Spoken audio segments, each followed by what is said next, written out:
Selamat malam Bapak Ibu dan Saudara-saudara semua. Selamat bertemu kembali di Renungan Tengah Minggu dari Assembly Church. Bulan ini kita memperingati 2 hari penting. Yang pertama, hari kenaikan Tuhan Yesus ke surga. Dan yang kedua, hari pencurahan Roh Kudus atau yang biasa disebut hari Pentakosta. Hari Pentakosta ini terjadi 10 hari setelah hari kenaikan Tuhan Yesus ke surga. Di Assembly Church, tema bulan Mei ini adalah Roh Kudus. Dan ini berkaitan dengan kedua hari peringatan ini. Malam ini kita akan merenungkan tentang Roh Kudus. Dari peristiwa-peristiwa yang terjadi di dalam kisah dan dituliskan di Kisah Para Rasul pertama dan kedua. Saya mendorong Bapak Ibu untuk membaca secara lengkap kedua pasal ini, supaya dapat mengerti dengan lebih baik. Peristiwa-peristiwa yang terjadi adalah saat sebelum pencurahan Roh Kudus, saat pencurahan Roh Kudus itu sendiri, dan saat setelah pencurahan Roh Kudus. Renungan malam ini saya beri judul Pencurahan Roh Kudus. Dalam masa penantian sampai saat setelah pencurahan Roh Kudus, ada beberapa hal yang kita akan pelajari dari sikap atau tindakan para murid dan orang-orang percaya. Bagian pertama yaitu saat sebelum pencurahan Roh Kudus yang ditulis di Kisah Para Rasul yang pertama, ayat yang pertama sampai ke-14. Tuhan Yesus dalam pesannya kepada murid-muridnya sebelum dia naik ke surga adalah untuk tidak meninggalkan Yerusalem sampai mereka menerima baptisan Roh Kudus. Tuhan Yesus tidak mengatakan bahwa Roh Kudus akan dicurahkan 10 hari setelah itu. Jadi saat itu murid-murid hanya taat menanti saatnya, tanpa tahu kapan pencurahan Roh Kudus itu akan terjadi. Di dalam Kisah Para Rasul tidak dikatakan bahwa para murid itu gelisah atau tidak sabar saat menanti penggenapan janji Tuhan itu. Sebaliknya, di ayat yang 14 dikatakan, mereka bertekun dengan sehati dalam doa bersama-sama. Ini menunjukkan iman yang luar biasa akan janji Tuhan. Dan saya percaya bahwa iman mereka kepada Tuhan Yesus telah bertumbuh dan menjadi semakin kuat karena selama 40 hari setelah Tuhan Yesus bangkit, Tuhan Yesus menampakkan diri berulang-ulang kali kepada mereka dan menerangkan tentang kerajaan Allah. Seperti yang kita bisa baca di Kisah Para Rasul pertama ayat yang ketiga. Meski Tuhan sudah menerangkan tentang kerajaan Allah, tetapi masih ada orang-orang yang memiliki pengertian yang salah tentang kerajaan Allah. Mereka menganggap bahwa kerajaan Allah adalah saat kerajaan Israel dipulihkan. Seperti yang kita baca di ayat yang ke-6. Di dalam Roma pasal yang ke-14 ayat yang ke-17 dikatakan, sebab kerajaan Allah bukanlah soal makanan dan minuman, tetapi soal kebenaran, damai sejahtera, dan sukacita oleh Roh Kudus. Jadi kerajaan Allah berfokus pada Roh Kudus dan bukan pada hal-hal duniawi. Kebenaran dari Roh Kudus adalah kebenaran yang sejati dan sangat berbeda dengan kebenaran dari dunia, di mana yang benar bisa jadi salah dan yang salah bisa jadi benar. Damai sejahtera dari Roh Kudus tidak sama seperti damai sejahtera yang diberikan oleh dunia, yang bersifat hanya sementara dan didasarkan pada hal-hal yang fana, seperti pada harta, kekayaan, pangkat, atau ketenaran. Begitu juga sukacita dari Roh Kudus adalah sukacita atau joy yang keluar dari dalam hati kita, dari dalam diri kita yang telah diperbarui oleh Tuhan Yesus, dan bukan sukacita atau happiness yang berasal dari faktor-faktor di luar diri kita. Jadi yang kita bisa teladani dari sikap murid-murid Tuhan sebelum hari pencurahan Roh Kudus adalah bahwa keakraban mereka, kedekatan mereka dalam bergaul dan berbicara dengan Tuhan. Mereka berbicara dengan Tuhan secara intim. Dengan demikian, kita dapat lebih dalam merasakan kasih Tuhan kepada kita. Dan kita dapat lebih mengerti tentang kerajaan Allah. Apakah yang kita, saudara dan saya, sedang nantikan saat ini? Apakah jalan keluar dari masalah yang kita hadapi? Atau kesembuhan dari penyakit yang belum ada tanda-tanda kesembuhannya? Atau kebutuhan-kebutuhan lain yang saat ini kita tidak melihat kapan atau apakah akan terpenuhi? Ini adalah saatnya kita mencari kerajaan Allah yang sebenarnya. Roh Kudus akan menolong kita mendapatkan arti dari kerajaan Allah yang sesungguhnya. Sehingga saat penantian tidaklah membuat kita gelisah, tidak sabar, atau putus asa. Sebaliknya, dalam masa penantian ini, hubungan kita dengan Tuhan akan makin dekat. Dan iman kita akan semakin dikuatkan. Karena kita percaya bahwa janji Tuhan itu adalah ya dan amin. Matius 6 ayat yang ke-33 mengatakan, "Tetapi carilah dahulu kerajaan Allah dan kebenarannya, maka semuanya itu akan ditambahkan kepadamu." Ayat ini berada dalam perikop hal kekhawatiran. Yang dimaksud dengan semuanya adalah hal-hal yang kita butuhkan dalam hidup ini. Dengan mencari kerajaan Allah terlebih dahulu dan kebenarannya, maka seharusnya tidak ada yang perlu kita khawatirkan dalam kehidupan kita saat ini. Selama di dunia ini, karena janji Tuhan, semuanya itu, apa yang kita perlukan, apa yang kita butuhkan, akan diberikan atau ditambahkan kepada kita. Bagian kedua dari urutan peristiwa ini adalah saat pencurahan Roh Kudus, yang terdapat di dalam Kisah Para Rasul pasal yang kedua, ayat yang pertama sampai yang ke-40. Orang-orang percaya ini sedang berkumpul di sebuah rumah, dan mereka dipenuhi oleh Roh Kudus. Mereka berkata dalam bahasa-bahasa lain sesuai yang diberikan oleh Roh Kudus kepada mereka. Seperti yang Tuhan Yesus perintahkan, setelah mereka menerima baptisan atau pencurahan Roh Kudus, maka mereka akan menjadi saksi bagi Kristus. Bukan hanya terbatas di Yerusalem, Yudea atau Samaria, tetapi sampai ke ujung bumi. Berarti ke berbagai bangsa di dunia yang memiliki bahasa-bahasa yang berbeda.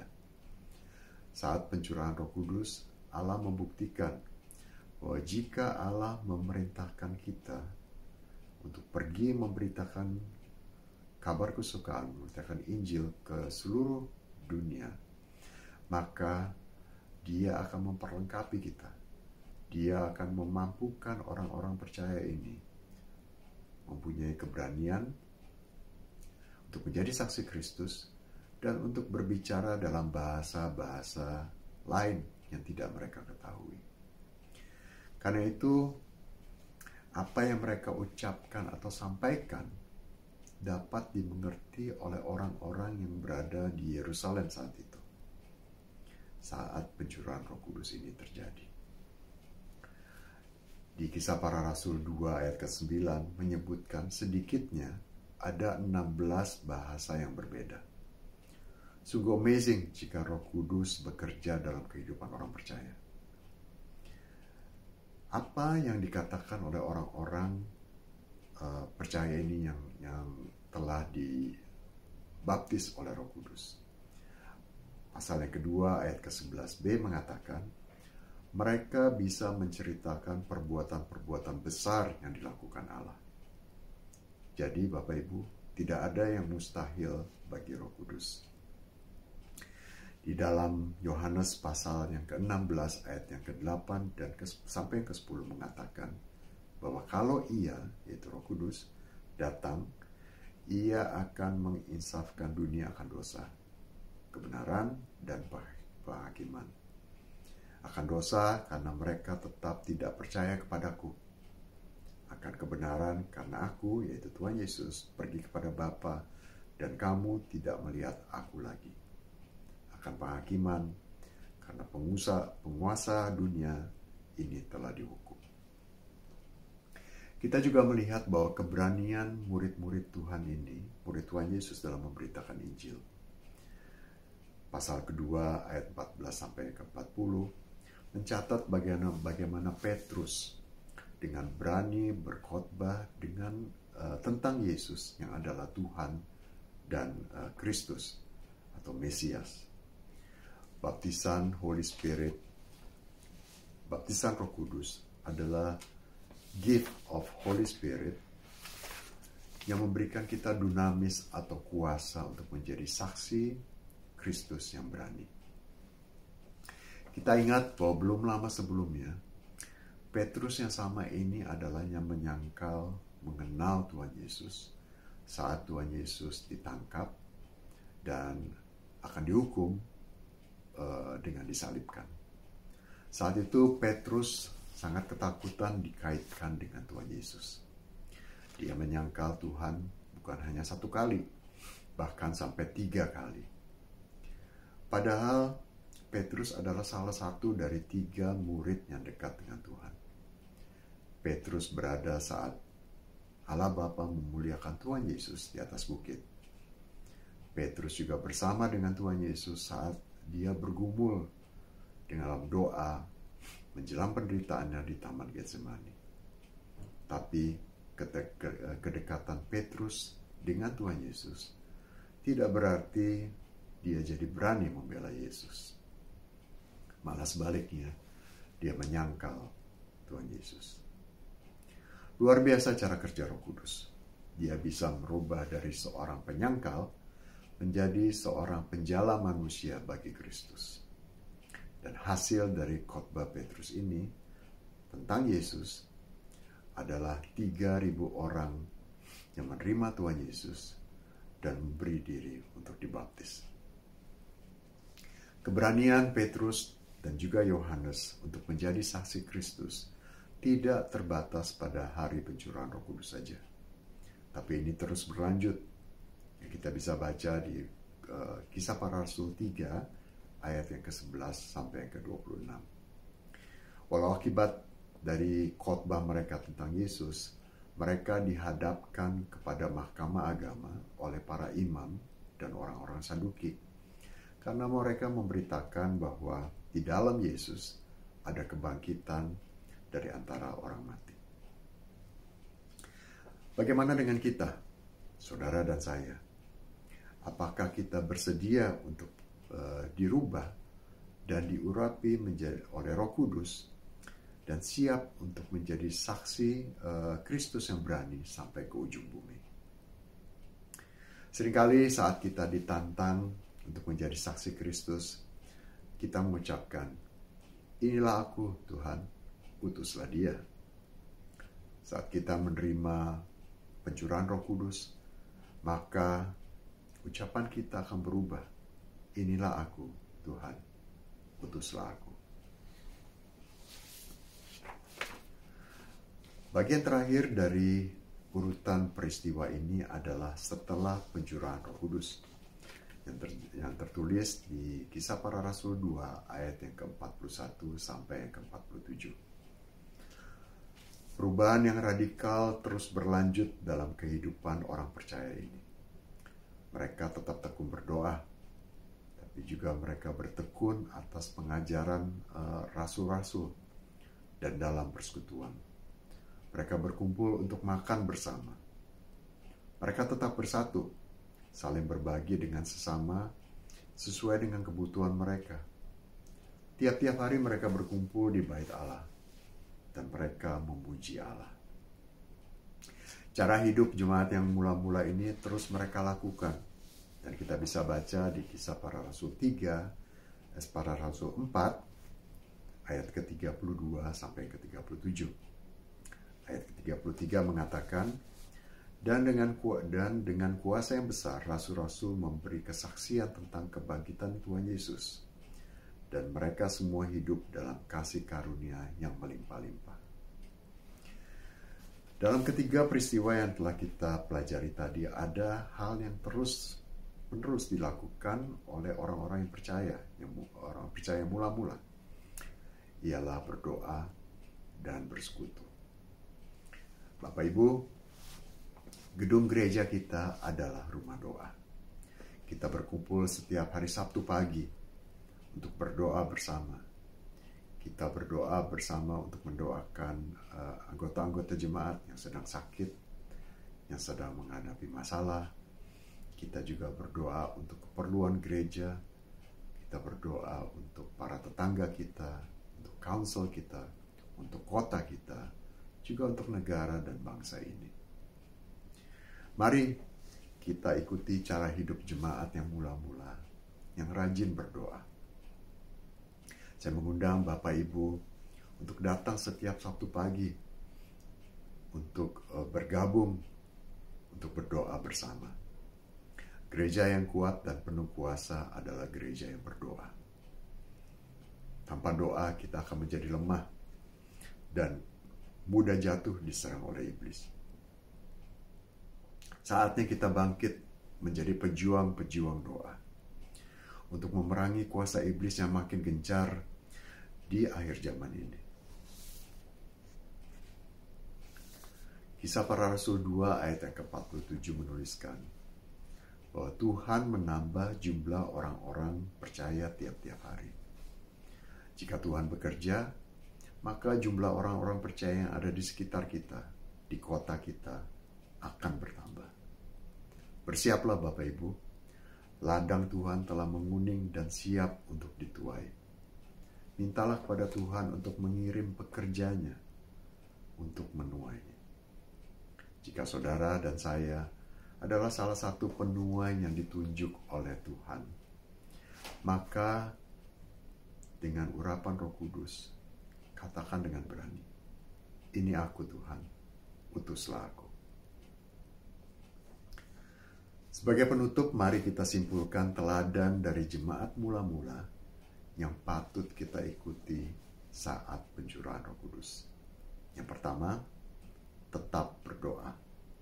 Miliki hubungan yang intim dengan Tuhan, sehingga kita mengerti dan berfokus pada kerajaan Allah.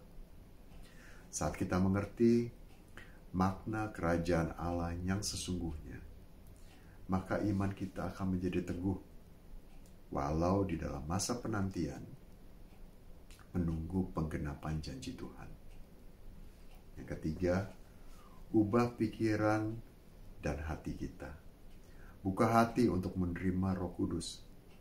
Biarkan Roh Kudus memimpin hidup kita ke jalan kebenaran dan menjaga hati kita agar sehingga kita tetap berada di jalan kebenaran itu.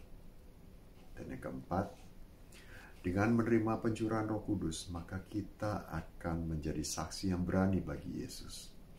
Dimanapun Tuhan tempatkan kita, bahkan sampai ke ujung bumi. Mari kita berdoa untuk menutup renungan malam ini.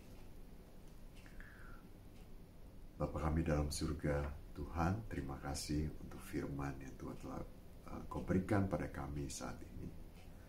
Bapa, kami mohon pimpinan Roh Kudus untuk terus memimpin kami, membimbing kami, menuntun kami, dan menegur kami, Tuhan, supaya kami tetap berada di jalan kebenaran daripada Engkau. Tuhan, kami juga mohon pertolongan dari Tuhan, supaya kami dapat membuka hati. Kami bersedia, Tuhan, untuk menerima pencurahan Roh Kudus.